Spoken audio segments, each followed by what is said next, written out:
Hello and welcome to the Watermark Water Cooler. I'm here with Darby. Hello. Darby, can you introduce yourself to the audience? Hi, I'm Darby. I'm the senior digital consultant here at Watermark.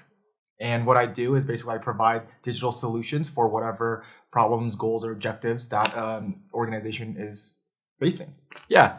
And Darby's been with us for a while now, and he's been on the channel before. Yep. So great to have you back. Thank you. We are doing this new inbound free educational tool that's out there. Yeah. So what better thing to talk about than inbound, right? Sure. So that exists. If you want information on it, it's in the description below. You can link to it. But Darby, how have you used inbound to gauge success? Like, what does that look like for Watermark? We use inbound on our own, right, as a marketing strategy for ourselves. How have we, connected the teams and shown success with our inbound strategy? Okay, so I guess the first part of the question is how do we gauge success? I think a lot of times with any sort of marketing campaign, especially digital ones, you need to set KPIs, key performance indicators. And so what is your goal is the first question you have to kind of face, right? What with your inbound strategy, what are you trying to do? Oftentimes with most businesses, they want more business. They want more clients, right? Leads. And so the first step is to, collaborate with a variety of team members and create, identify the buyer persona, understand who you're trying to target and to convert. And then from there, figure out a strategy in order to reach them and engage them on a variety of different levels in the buyer's journey. And then hopefully you get them to the site and then you convert on them and by conversions, be able to capture their information. And then from there, having a solid sales funnel and follow-up system that matches your marketing and your messaging, right? So from there, you can try to, close the lead into a client. Yeah. And so like you talked about a couple of things there that I think are really important. So KPI identification. So we use, a scorecard. And so Darby's a part of this, but for ourselves, we'll have a scorecard that has identified those KPIs. And then our digital team is identifying those things with Darby and saying, hey, in our scorecard, here are all the leads that came in. Here's the traffic that came to our site. Here are sales qualified leads. Here's marketing qualified leads. And then we put a value to each of those people. What are those people worth to Watermark if those deals close? But that's something that we track, every week. Yes. It's weekly updated. So, and I think that's a big part of that KPI identification is like not only identifying the KPIs, but then also tracking it and monitoring it. Absolutely. And kind of figure out where the gaps are, where there's areas of improvement. If there's you should have different levels of conversion points, right? Or like lead scoring even. And to kind of identify, okay, well, at this point, for whatever reason, a huge percentage of users are leaving, right? Or you're getting all these specific types of leads that might even be sales qualified, but there's something that they're not scheduling meetings or they're not closing the deal. So what's going on? You can kind of start narrowing down on your campaigns and your strategy to figure out, okay, what are we doing? Not necessarily wrong, but what can we do better?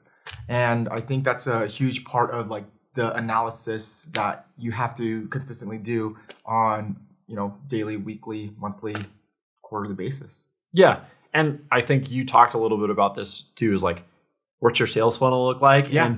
And how are you identifying, flywheel, sales funnel? Right. I think we use both in conversation because I think both are important. And I think there's differentiations between the two. We could go into a whole nother thing about that, but maybe that's another video topic. Sure. But how do you identify, top of the funnel people, middle of the funnel, bottom of the funnel, and some of what we're doing. One of these for us is we're doing this inbound, free education tool.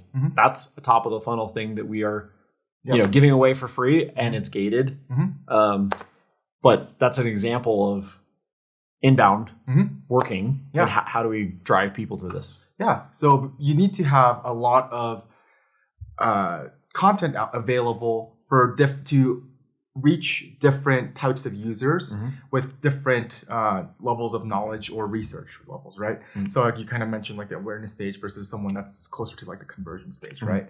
And you with a CRM, you can kind of track if you have everything set up correctly and all your content's linked and all the activities getting tracked, then you can really see what this person, like, how did this person find out about us, right? What were they looking at? What are they engaging with? Okay, they came in through the inbound video series that we were marketing. They came through, maybe they viewed a video twice. Maybe we have follow-up email sequences and workflows that follow up as you're watching these videos. So some of these emails will have various tactics and links of these these tactics separated. For example, like SEO versus PPC, or CRM, right? So various articles focusing on these types of topics.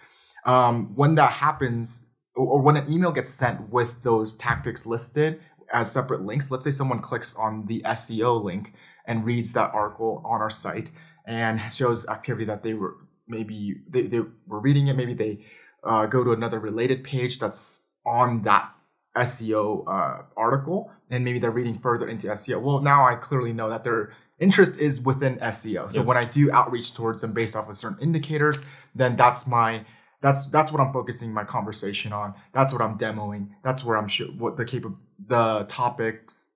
That's the topic that I focus the most on as far as trying to convert them. But also, it gives you opportunities to figure out why are they interested in SEO. And sometimes that's simply because that's the buzzword that they're aware of. And so for me as a consultant, I kind of go in and identify, okay, you are clearly interested in SEO. Tell me why. What are the problems that you're facing? And oftentimes the SEO is the starting point of the conversation for inbound, because inbound encompasses all aspects, right, of marketing. And so focusing on a topic helps me engage them and let them know what they care about, but slowly I can transition them into a full inbound campaign. Hey, sorry for interrupting your video. I'm Cameron, Vice President of Watermark, and I wanted to tell you a little bit about our CRM learning tool. We just developed it. It's free for you all. The link is in the description below. We're going to cover things like utilization of a CRM, automating those mundane tasks that you have to take care of every day, hitting those sales numbers. If those are things you're struggling with, jump on over there. We're going to learn together. We'll see you there.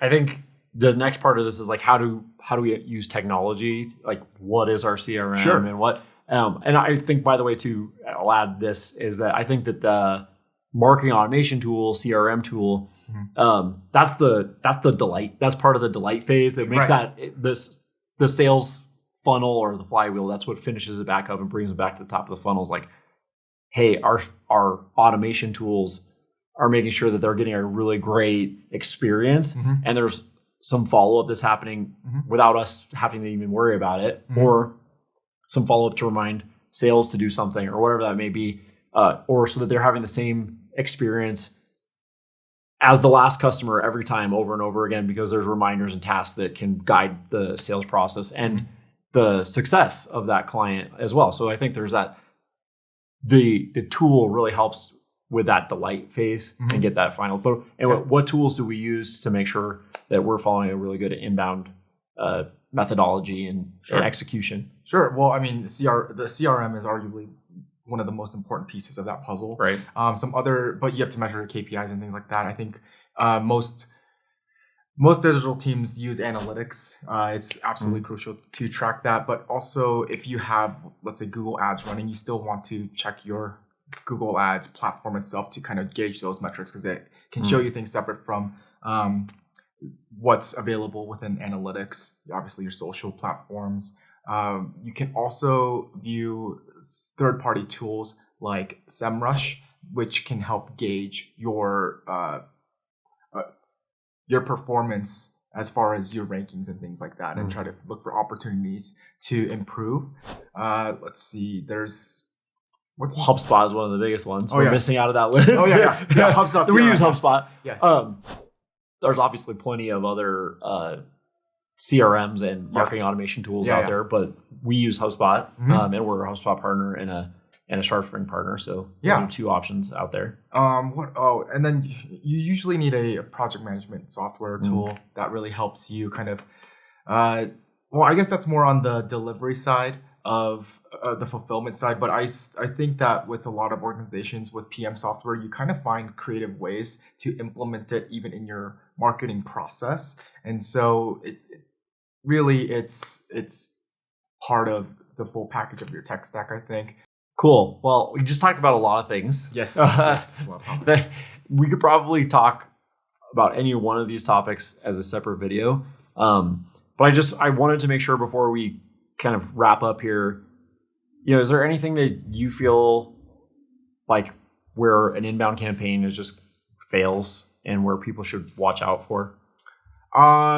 This is a common one. Sometimes inbound campaigns fail because they don't have a good follow-up system. I think if you develop all these leads and your sales team isn't like contacting them at the right times consistently, and they're backed up, and so they're trying to catch up on the leads to call, but at that point those leads are outdated. So they're focusing on dead leads when they should be focusing on the newest ones and things like that. So like that disconnect is really common. Sometimes inbound marketing strategies fail because they focus too much on a singular stage. I know it's really difficult to produce a lot of content around all your stages, but